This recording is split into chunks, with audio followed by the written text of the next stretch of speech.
2023년 새해가 밝았습니다. 올 한 해 하나님께 주시는 많은 은혜와 복이 모든 성도들에게 있기를 바랍니다. 여러분들은 올해 어떤 소원을 가지고 있습니까? 꼭 소원까지는 아니어도 어떤 기대를 하고 또 무엇을 소망하며 한 해를 시작하고 계십니까?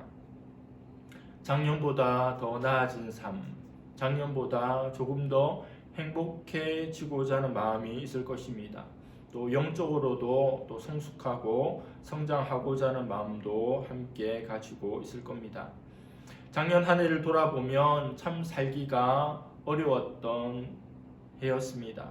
코로나로 경제적인 부분 또 사회적인 부분 많은 부분들이 힘들었는데 올해의 시작도 그렇게 만만해 보이지 않습니다. 많은 이들이 말할 때 올해도 또 올해는 작년보다 훨씬 더 어려울 것이다 그런 예상을 하고 있습니다. 인간의 생애의 주기에 해당하는 모든 연령대의 삶이 결코 쉽지 않은 한 해가 될 것입니다. 어떤 나이 때는 살만하고 또 어떤 나이 때는 힘든 것이 아니라 모든 연령대에 속한 사람들에게 힘든 또 어려운 한 해가 될 것으로 전망을 하고 있습니다. 어린이와 청소년, 그리고 청년, 장년, 중년, 노년에 이르기까지 참 많은 고민과 힘듦이 있는 한 해가 될 것입니다. 그 중에서도 특히 청년들의 삶이 참 힘겨워 보입니다. 예전에 청년 사역 할 때도 청년들이 참 많이 안쓰러웠는데 청년들을 생각하고 길에서 청년들을 보면 좀 짠한 마음이 있습니다. 청소년이나 어린이들은 그냥 학교 잘 다니고 부모님 말씀 잘 듣고 교회 잘 다니고 학원 잘 다니고 공부만 열심히 하면 다른 걱정 근심은 없을 겁니다. 그리고 장년, 중년 이들은 직장생활이나 주어진 삶의 현장에서 그냥 최선을 다하면 힘들고 어렵지만 좀 더 나아진 삶을 기대할 수도 있을 겁니다. 그러나 청년들은 참 한 치 앞도 보이지 않는 그런 삶을 살아가고 또 그런 시대가 되었습니다. 그래서 청년들을 예전에는 5포 세대, 3포 세대 이렇게 표현했는데 그 숫자를 넣는 만큼 포기해야 되는 것이 많기 때문에 요즘엔 아예 N포 세대라고 숫자를 넣는 족족 다 포기해야 되는 세대라고 이야기합니다. 취업도, 연애도, 결혼도, 출산도, 내 집 마련도 녹록치 않은 것이 청년의 삶입니다. 어떤 이는 말하기를 청년은 청년에게 주기에는 너무도 아까운 것이다 이야기하였습니다. 우리 인간의 생애에 가장 아름답고 에너지가 넘치고 무엇이든지 할 수 있을 것 같은 그 좋은 청년의 때를 아직 미성숙한 청년들에게 주니 그것이 얼마나 좋은지 모르고 보내게 되더라는 겁니다. 저도 청년의 때를 생각해보면 나름대로 한다고 했지만 여전히 또 좌절하기도 하고 세월을 허송하기도 하고 또 어떤 것들에 빠져서 시간을 보냈던 적들도 많이 있었던 것이 사실입니다. 생애에 가장 아름답고 빛나야 할 청년의 때조차 너무 힘든 것이 이 세상입니다. 그런 청년들이 좀 꿈꿀 수 있는 세상이 속히 왔으면 좋겠습니다. 이 세상은 달라지지 않는다 할지라도 우리가 믿는 하나님으로 인해서 우리 청년들이 하나님 앞에서 비전을 가지고 살아갈 수 있는 그 날이 그 부흥의 때가 속히 이르렀으면 좋겠습니다. 오늘 말씀은 하나님께서 나타나셔서 소원을 물은 로또 복권에 당첨되는 대박을 맞은 것보다 더 큰 행운을 만난 한 사람의 이야기입니다. 그는 사울과 다윗을 이어서 이스라엘의 3대 왕, 세 번째 왕이 된 솔로몬입니다. 솔로몬은 왕위에 오르자마자 기브온 산당에서 하나님께 1천 번제를 드립니다. 솔로몬은 이제 백성들을 다스려야 하는데 이 백성들을 다스림에 있어서 자기 자신은 왕이기 이전에 하나님의 대리자라고 하는 것을 잘 알고 있었습니다. 하나님께서 자신을 대리자로 세우셔서 하나님의 백성을 다스리는 역할을 주셨다는 것을 알고 있었기에 왕의 대리자로서, 진정한 왕의 대리자로서 하나님과의 관계가 바로 세워져야 한다는 것, 그것이 선행되어야 한다는 것을 알았습니다. 그래서 솔로몬은 하나님을 경외한다라고 하는 증거로서 일천 번제를 하나님께 드리게 된 겁니다. 솔로몬이 드린 일천번제는 어떤 이들이 말하기를 1000일 동안의 제사다, 또 어떤 이들이 말하기를 1000마리의 제물을 하나님께 드린 것이다. 이 두 견해가 있는데 저는 후자가 맞다고 생각합니다. 1000일 동안의 제사가 아니라 1000마리의 제물을 한 번에 하나님께 올려드린 제사를 솔로몬이 드렸다고 보는 겁니다. 한 번에 드린 소 1000마리, 그 값이 어느 정도 될 거라고 생각합니까? 오늘날 한국의 소 한 마리 가격을 생각해 보면 한 500만 원 정도 됩니다. 1000번제의 소값을 지금의 시세로 환산해서 계산해 보면 50억입니다. 정말 대단한 솔로몬이죠. 하나님 앞에 제사를 드리는데 한 마리를 드려도 중심으로 드리면 하나님께서 기뻐하고 받으시겠지만 솔로몬은 하나님을 경외하는 마음으로 하나님 앞에 최고의 것을 드리고자 하는 마음으로 소 1000마리를 번제로 드렸습니다. 한 번의 제사에 50억을 쓴 거죠. 오늘날로 치면 50억 헌금을 하나님께 한 겁니다. 어떤 농부가 소를 기르고 있었는데 그 암소가 새끼를 2마리 낳았습니다. 송아지 2마리를 낳았고 농부가 너무 기뻐하면서 자기 아내에게 이렇게 이야기합니다. 여보, 우리에게 송아지 2마리가 생겼어. 하나는 우리의 것이지만 하나는 이 다음에 주님께 드립시다. 그 농부의 말에 부인이 아멘 하면서 받았습니다. 얼마 후에 2마리 송아리 중에 1마리가 비실비실하고 끙끙 앓더니 죽어버렸습니다. 그러자 돌보고 있던 농부가 울상이 되어서 집으로 돌아와서는 아내를 향해서 이렇게 말했습니다. 여보, 큰일 났어. 하나님의 송아지가 죽었어. 2마리 중에 죽은 송아지가 하나님의 송아지라는 겁니다. 자기가 하나님 것이라고 이야기를 했습니다. 그리고 소 몇 마리도 아닌 송아지 1마리입니다. 하지만 그것조차도 아깝게 여기는 것이 인간의 어쩔 수 없는 마음입니다. 그에 비해서 솔로몬이 드린 일천번제는 정말 대단한 거죠. 또 일천번제를 하나님 앞에 손쉽게 드릴 수 있는 것이 아닙니다. 소 1000마리를 잡아야죠. 그리고 정성껏 각을 뜨고 하나님께 태워서 드려야 합니다. 얼마나 많은 사람들이 동원되었을까요? 일천번제는 그 양뿐만 아니라 보통의 정성으로는 생각지도 못할 노력이 들어가는 제사입니다. 솔로몬이 하나님께 드린 일천번제의 제사를 보면서 하나님을 향한 뜨거운 사랑과 헌신과 그의 순종이 담겨 있음을 우리는 보게 됩니다. 우리가 매주 드리는 예배에도 이런 정성이 깃들 수 있기를 바랍니다. 제가 설교하는 것은 한 30분 정도이고 또 이 예배는 한 50분 정도이지만 일주일의 기도 시간에 말씀을 준비하고 또 말씀을 위해서 또 예배를 위해서 기도하고 있습니다. 저는 목사이니까 사역자이니까 또 말씀을 전하고 예배를 인도해야 되니까 당연히 그렇게 해야 되겠지만 그 정성이, 그 시간이, 그 밀도가 깊어져야 하고 또 하나님 앞에 예배를 드리러 오는 이들도 예배를 위해서 기도해야 합니다. 내가 하나님 앞에 드리는 예배와 또 우리가 드리는 이 예배를 위해서 기도해야 합니다.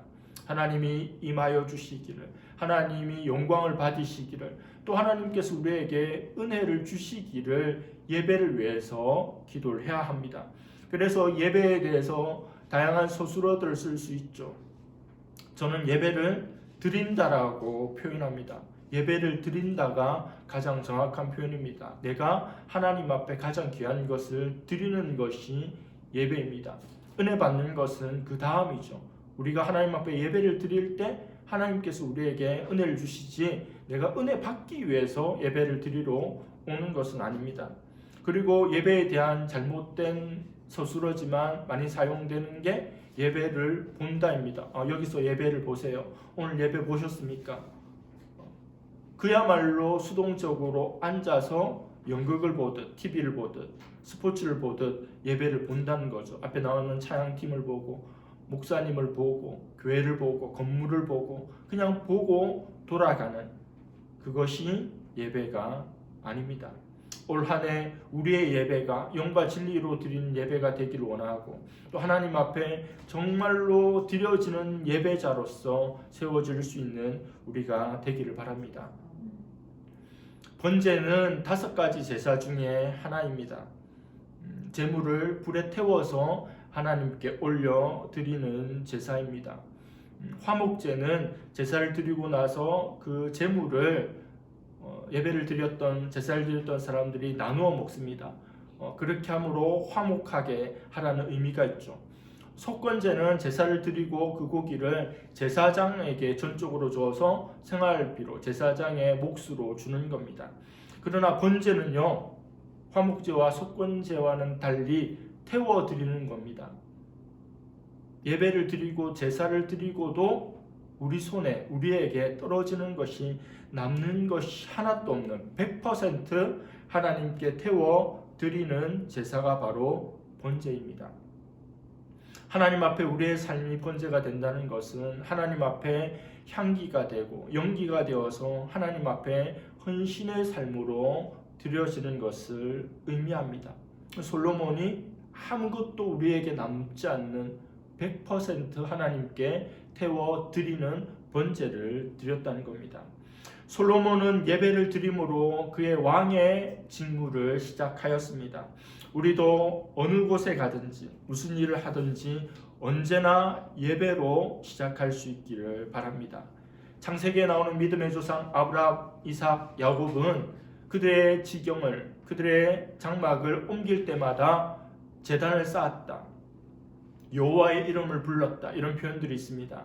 하나님께 예배를 드렸다는 거죠. 오늘날의 말로 하면 이사하면 목사님 모시고 이사 신방, 이사 예배 드리는 겁니다. 개업하면 개업 예배 드리는 겁니다. 꼭 그렇게 해야 되나요? 꼭 그렇게 하지 않아도 됩니다. 그러나 중요한 것은 무엇이죠? 모든 것의 시작을 예배로 하나님 중심으로 하고자 하는 마음입니다. 예전에 교회 헌금할 때 지폐를 신권으로 바꿔서 이렇게 헌금하시는 분들이 있었죠. 그렇게 신권으로 바꾸지 못했으면 국권을 다리미로 깨끗이 다려서 이렇게 헌금했던 아주 옛날 분들도 계셨습니다. 그러나 헌금 개수하는 분들에 의하면 신권이 들어오면 손에 잘 빈대요. 그만큼 신권은 좀 조심스러운 겁니다. 하나님이 신권이라고 더 좋아하시거나 다리미로 다리는 돈을 더 좋아하시는 게 아닙니다. 하나님은 무엇을 받으시는 거죠? 그 사람의 마음을 받는 겁니다. 하나님 앞에 드리는 것에 좋은 것을 드리고자 하는 그 마음을 하나님께서 기뻐하시고 복을 주시는 겁니다. 노아 홍수가 끝나고 방주 속에서 나온 노아도 제일 먼저 한 일은 예배였습니다. 영국에서 신앙의 자유를 찾아서 미국으로 건너갔던 메이플라워를 타고 건너갔던 청교도들도 제일 먼저 아메리카 대륙에 발을 디디고 그들이 한 것은 예배를 드리는 일이었습니다. 예배를 드리는 개인, 예배를 드리는 민족은 승승장구할 수밖에 없습니다. 솔로몬 하면 지혜를 떠올립니다. 솔로몬 학원도 있습니다. 솔로몬을 모르는 사람은 거의 없을 겁니다. 솔로몬이 행했던 이후의 재판, 아이를 둘로 쪼개라고 하는 그 재판도 너무 유명한 것입니다. 그러나 그 모든 지혜를 받기 이전에 솔로몬이 예배에 얼마나 집중했는지 1,000번째 예배를 드렸기에 그와 같은 스토리들이 뒤에 나오게 된 것은 많은 사람들이 알고 있지 않습니다. 예배가 얼마나 중요한 것인지 새삼스럽게 우리는 생각해야 할 것입니다. 이용규 선교사가 쓴 내려놓음이라고 하는 책에 나온 이야기입니다. 2005년에 몽골의 어느 예배 처소에서 일어난 일입니다. 예배를 드리던 중에 블러르 자매가 허겁지겁 땀을 흘리며 예배 처소 안으로 뛰어 들어왔습니다. 그녀는 몇 달 전에 선교팀이 이 지역을 방문해서 기도해 주므로 귀가 들리지 않았던 자매인데 귀가 열리게 된 자매였습니다. 예배에 늦는 자매가 아닌데 이유를 들어보니 예배 전에 소를 돌보고 있다가 소를 잃어버렸다고 하는 겁니다. 그래서 소를 찾아서 여기저기 막 뛰어다니며 온 들판을 뛰어다녔지만 소를 찾을 수가 없었죠. 그런데 예배 시간이 가까워 온 겁니다. 예배를 드려야 되고 말씀을 드려야 되기 때문에 정신없이 들판을 가로질러 왔다는 겁니다. 그때 선교사님은 마음속으로 소가 아니라 예배를 택한 그녀의 결단이 결코 헛되지 않도록 부끄럽지 않도록 해달라고 하나님 앞에 그 자매가 소를 꼭 찾을 수 있게 해달라고 기도했다고 합니다. 한국의 소 한 마리도 귀한데 몽골에서 소 한 마리는 그 집안의 전 재산에 해당할 겁니다. 그리고 누군가 다른 이의 소를 돌봐 주었다면 이제 파산해야 될 상황이죠. 그런데 놀랍게도 예배가 마치자마자 밖에서 소 울음소리가 들려왔습니다. 잃어버린 소가 집이 아니라 예배 처소를 먼저 찾아온 겁니다. 소가 아닌 예배의 기쁨을, 예배의 은혜를 사모했던 자매는 예배와 소 두 가지 모두를 얻게 되었습니다.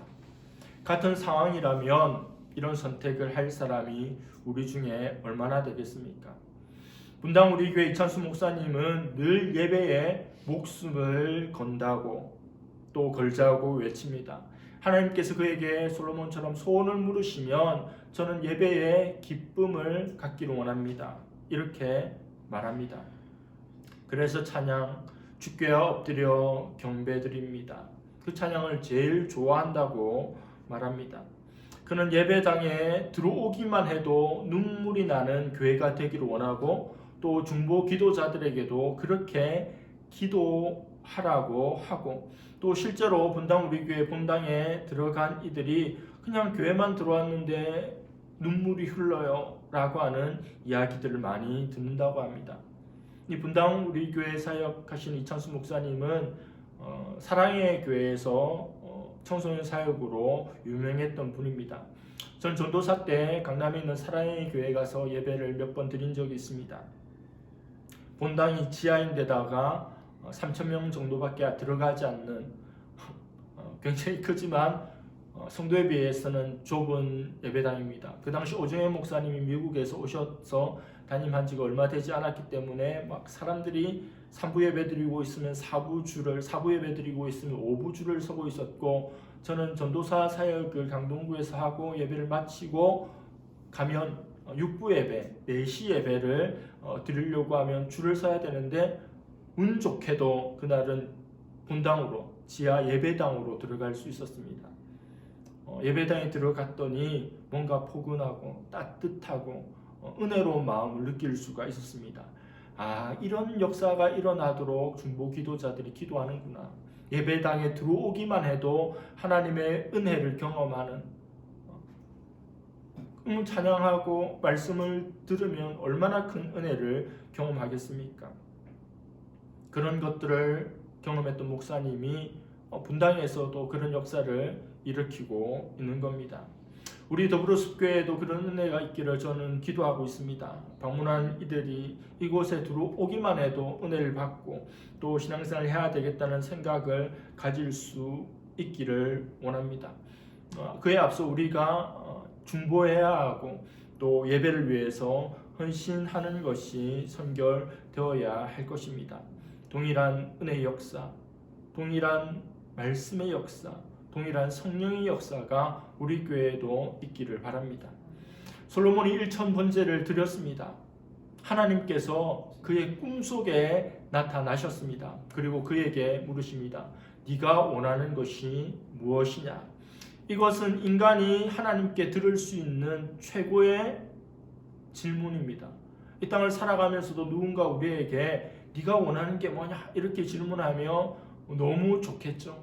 직장이라면 직장 상사나 또 사장님이, 또 학교에서는 뭐 교장 선생님이나 학교 담임 선생님이 그런 것들을 물을 수 있고, 또 집에서는 자녀들에게 부모님이 잘한 일이 있을 때, 기특한 일이 있을 때 뭘 원해? 이렇게 물을 수 있는 겁니다.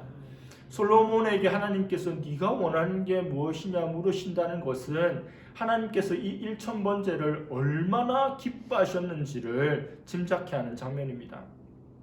하나님의 백지수표입니다. 쓰기만 하면, 구하기만 하면 무엇이라도 줄요량으로 하나님께서 질문하십니다. 하나님은 아무에게나 이런 질문을 쉽게 던지지 않습니다. 성경에 어딜 봐도 그런 질문이 없습니다. 하나님이 솔로몬에게 이 질문을 하셨습니다. 그런데 솔로몬은 하나님께 더 놀라운 이야기를 합니다. 무엇을 원하느냐? 내가 무엇을 줄까? 물어보았을 때 무엇 주세요? 이렇게 이야기하면 되는데 먼저 하나님의 은혜를 찬양합니다. 너무너무 기쁘지만, 너무 감격스럽지만 자신에게 베풀어 주신 하나님의 은혜를 먼저 찬양합니다. 그리고 자기 자신을 낮춥니다. 자기는 작은 아이라고 하죠. 이거는 뉴턴이라고 하는 천재적인 과학자가 하나님 앞에서 자신은 바닷가에 조개를 줍는 아이에 불과하다라고 말하는 것과 같은 맥락입니다. 위대하고 대단한 과학자지만 하나님 앞에서는 그냥 아이거든요. 솔로몬 이스라엘의 왕입니다. 다윗이 이루었던 그 다윗 왕국을 그대로 물려받은 이스라엘의 최전성기의 왕이 된 금은수저를 물고 태어난 존재가 솔로몬인데 아이라고 이야기합니다. 그래서 많은 사람들이 구할 수 있는 오래 사는 것, 장수 구하지 않습니다. 또 부요함도 구하지 않습니다. 그리고 대적들이 멸망하는 것, 그것도 구하지 않습니다. 대신에 백성들을 잘 다스릴 수 있는 것을 구합니다. 9절 말씀에 누가 주의 이 많은 백성을 재판할 수 있사오리이까? 듣는 마음을 종에게 주사 주의 백성을 재판하여 선악을 분별하게 하옵소서. 1000번제를 드린 것 하나님 앞에 100점입니다. 그래서 하나님께서 뭐 줄까? 뭐 달라고 해도 특별하게 악한 거 아니면 하나님 그냥 주시죠. 그런데 1000점짜리 대답을 하고 있습니다. 하나님의 백성을 제가 어떻게 다스리겠습니까? 어떻게 재판하겠습니까? 그걸 구하고 있습니다. 많은 사람들이 그것을 지혜라고 이야기합니다. 오늘날 많은 사람들이 열심히 살아갑니다. 그러나 영향력이 없는 지도자가 되지 못하는 이유, 그것은 지혜의 유무입니다. 제가 학창시절에 보면 공부 열심히 하는 애들 있어요. 정말 열심히 하는 애들 있습니다. 근데 성적은 그만큼 안 나오죠. 옆에 보고 있으면 공부를 열심히 하는데 참 못합니다. 안 해도 될 걸 막 외우면서 하고 있어요. 무엇을 해야 되고 무엇을 안 해야 될지를 모르는 겁니다. 지도자들에게 있어서 필요한 것도 지혜죠. 사람들을 이끌고 그들에게 바른 길로 인도해야 될 자들이 지혜가 없다. 너무 저주와도 같은 일입니다. 머리가 나쁘면 사람이 손발이 고생하지만 지도자의 머리가 나쁘면 모든 팔로워들이, 리더십이 문제가 있으면 모든 팔로워들이 고생을 합니다. 단지 열심히 사는 것과 지혜롭게 사는 것은 엄청난 차이죠.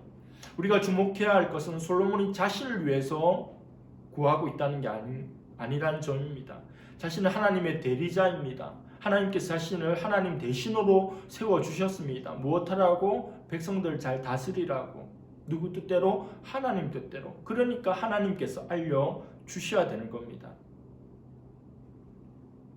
솔로몬은 하나님 앞에 지혜를 구하고 지혜를 받았다고 하지만 말씀해 보면 솔로몬이 구한 것은 지혜가 아닙니다. 듣는 마음을 구했다고 이야기합니다. 히브리어로 렙 쉐마, 듣는 마음. 무엇을 듣는 마음입니까? 먼저는 하나님의 마음을, 말씀을 듣는 마음이죠. 두 번째는 백성들의 마음을 헤아릴 수 있는 듣는 마음입니다. 이게 없으면, 오늘날의 지도자들도 이게 없으면 불통이라고, 소통할 줄 모른다고, 꽉 막혔다고, 돈키호테라고, 불도저라고 그런 이야기를 하지 않습니까? 듣는 마음을 달라. 그래서 오늘 말씀 이후에 보면 한 아이를 데리고 온 두 여인을 재판하는 장면이 있는데, 여인의 마음을 헤아릴 수 있는 솔로몬의 지혜가 빛나는 장면이 나옵니다. 아이를 쪼개어서 반씩 나누어 가져라. 그러면 진짜 아이의 엄마는 아이가 죽는 꼴을 볼 수가 없는 거죠. 그게 듣는 마음입니다. 헤아릴 수 있는 마음이죠. 하나님 아버지의 마음이 어떤지 헤아리는 것, 그리고 자기가 다스리는 주의 백성들 마음이 어떤 것인지를 헤아릴 수 있는 것, 그것이 지혜입니다. 하나님의 말씀을 들을 수 있는 마음, 인간에게 절대적으로 필요한 지혜를 솔로몬은 구하고 있는 겁니다. 잠언 9장 10절에 여호와를 경외하는 것이 지혜의 근본이요 거룩하신 자를 아는 것이 명철입니다. 하나님을 경외하는 것 지혜의 근본입니다. 그리고 거룩하시니 하나님을 아는 것이 명철입니다. 솔로몬은 듣는 마음, 지혜를 구하였는데 그것이 하나님 마음에 합했습니다. 하나님 앞에 합당한 것을 구하고 하나님이 기뻐하는 걸 구하였기에 하나님께서는 구하지 아니한 나머지 복도 솔로몬에게 다 몰아서 주십니다. 탈무드에 나오는 어떤 이야기입니다. 어떤 부자가 죽을 지경이 되었는데 자기 아들은 먼 지역에 가 있는 겁니다. 내가 죽으면 나의 모든 재산은 이 수석 종이 다 차지할 것 같은 위기감이 들었습니다. 그래서 유언을 하나 남기는데 자신의 모든 재산을 종에게 다 상속하고 나중에 아들이 돌아오면 단 한 가지를 구할 수 있는데 그 한 가지 구하는 것은 아들의 것이 되어야 한다고 선택권을 주고 조건을 달았습니다. 그리고 시간이 조금 흘러서 아들이 돌아왔습니다.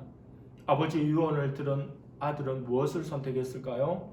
그 종을 자신의 소유로 선택했습니다. 주인이 종을 선택하는 순간 그 종의 소유 모든 것도 주인의 것이 되는 겁니다. 그것이 아버지와 아들의 지혜입니다. 한 가지를 집중하면 나머지 모든 것을 덤으로 얻을 수 있습니다. 우리가 살아가면서 가장 중요한 우선순위를 바로 세워서 거기에 집중하면 나머지 모든 것은 부수적으로 따라온다는 것을 알아야 합니다. 우리의 최종적인 최우선적인 관심에 의해서 우리의 삶이 결정됩니다. 하나님의 의를 위해서, 하나님의 나라를 위해서 살아가면 나머지 모든 것은 하나님께서 책임져 주신다고 하셨습니다. 마태복음 6장 33절에 그런즉 너희는 먼저 그의 나라와 그의 의를 구하라. 그리하면 이 모든 것을 너희에게 더하시리라. 하나님의 나라, 하나님의 뜻, 그것을 먼저 순서적으로 먼저 또 가장 비중 있게 구할 때 나머지 모든 것을 우리에게 더하여 주시는 하나님의 은혜가 임하게 될 것입니다. 지혜를 사모하고 또 날짜별로 좀 잠언을 읽으면 좋겠습니다. 잠언은 1장부터 31장까지 있는데 우리가 오늘은 1장을 읽고 2일에는 2장을 읽고 이렇게 계속 잠언을 읽어 나갈 때 어느 순간 지혜와 함께 살아가는 우리를 발견하게 될 것이고 그 지혜의 근원이신 하나님과 동행하고 있음을 알게 될 것입니다. 지혜로워지려면 말씀을 가까이 해야 합니다. 시편 119편 98절에서 100절입니다. 주의 계명들이 항상 나와 함께하므로 그것들이 나를 원수보다 지혜롭게 하나이다. 내가 주의 증거들을 늘 읊조림으로 나의 명철함이 나의 모든 스승보다 나으며 주의 법도들을 지킴으로 나의 명철함이 노인보다 나으니이다. 주의 계명들, 그 계명들이 나를 지혜롭게 합니다. 그래서 스승보다, 그 어떤 노인보다도 더 명철함을 가질 수 있는 겁니다. 하나님 앞에서 더욱 지혜로운 한 해가 될 수 있기를 바랍니다. 그리고 예배를 가장 중요하게 여길 수 있는 주의 백성들 될 수 있는 올 한 해가 되기를 축복합니다. 기도하겠습니다. 하나님 아버지 감사합니다. 신년 예배를 하나님 앞에 올려 드릴 수 있게 하여 주시니 감사합니다. 솔로몬이 1000번제로 하나님 앞에 먼저 예배를 드림으로 그의 업무를 시작하게 하여 주신 것을 감사드리고, 또 그가 듣는 마음, 지혜를 하나님께 구함으로 하나님께 받아 그의 백성들을 잘 통치해 나감을 보았습니다. 하나님, 올해 우리가 더욱더 하나님 기뻐하시는 예배자로, 하나님 기뻐하시는 지혜자로 예배에 승리하고 신앙에 승리하고 삶에 승리할 수 있기를 원하오니 하나님 인도하여 주시고 은혜 베풀어 주시고 함께하여 주시옵소서. 감사드리며 예수님의 이름으로 기도드립니다. 아멘.